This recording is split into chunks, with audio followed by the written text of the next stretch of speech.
ఎవడు భక్తితో నాకు పత్రమైనను పుష్పమైనను ఫలమైనను ఉదకమైనను ఫలాపేక్షరహితముగా సమర్పించుచున్నాడు అట్టివానిని నేను ప్రీతితో స్వీకరించుచున్నాను.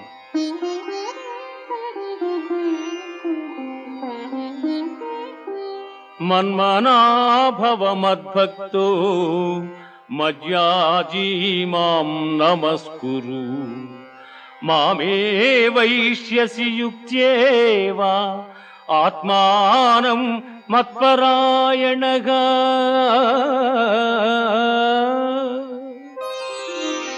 పార్థ, నాయందు మనస్సు లగ్నము చేసి ఎల్లకాలముల యందు భక్తి శ్రద్ధలతో స్థిరచిత్తుడవై పూజించితివేని నన్నే పొందగలవు.